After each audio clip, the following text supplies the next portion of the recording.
Today we will be talking about the rhetoric of Atticus's closing argument. The defendant is not guilty, but somebody in this courtroom is. By the end of class today, I would like you to be able to answer, what is rhetoric? What are the three kinds of rhetoric? And what language does Atticus use that fits under logos and pathos rhetoric? You will also be able to analyze the closing argument for logos and pathos rhetoric. Create ethos, logos, and pathos rhetoric for the items left in the not. Rhetoric is the art of persuasively speaking. What words do you use to persuade? What techniques do you use? Now we come to the first of our rhetoric types, which is ethos, credibility. This is when you try to convince someone of your beliefs by giving an impression by someone people trust. We tend to believe people whom we respect. For example, reading often is important. As the famous author Mark Twain said, the man who does not read has no advantage over the man who cannot read. Can you think of other ethos examples in our world today?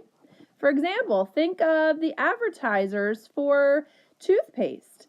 9 out of 10 dentists agree Crest is the best.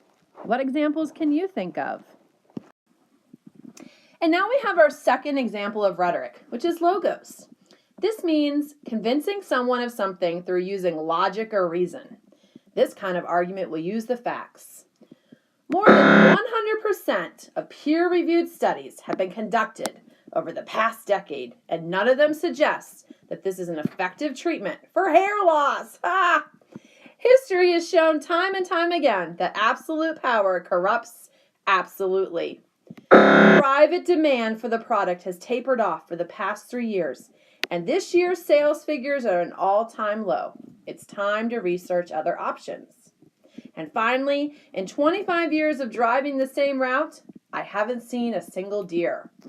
All those seem to be using the facts. Can you think of an example in today's world that uses logos to persuade? How about the argument that every glass of Florida orange juice contains 75% of your daily vitamin C? What other examples can you think of? And finally, we come to our last example of rhetoric called pathos. This is when we use our language to appeal to our emotions or our feelings. Ooh la la. Here's our first example. Where would we be without this tradition? Ever since our forefathers landed at Plymouth Rock, we've celebrated Thanksgiving without fail, making more than cherished recipes. Here's one you don't want to have your family here. Don't be the last person on the block to have their lawn treated. You don't want to be the laughingstock of your community. Here's another. You should consider another route. I heard that street is far more dangerous and ominous at night than during the daytime. And lastly, you'll make the right decision because you have something that not many people do. You have heart. Can you think of examples in today's world? What about seeing a commercial where people are drinking Pepsi and everyone has a smile on their face? Or what about the images of a starving child that grabs your heart? Any other examples? Okay, now that you've heard of ethos, logos, and pathos, let's take a look at these three images here. Can you tell me which one would be logos, which one would be pathos, and which one would be ethos? Now that you've done a great job with ethos, logos, and pathos, let's take a look at Atticus Finch's closing argument in the case of Tom Robinson. What you'll be doing is taking a look at the closing argument and looking for language that would have ethos, logos, or pathos rhetoric in it.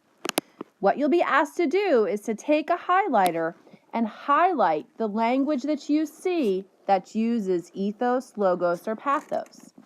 Now you'll notice in my instructions that I'm only asking you for pathos and logos.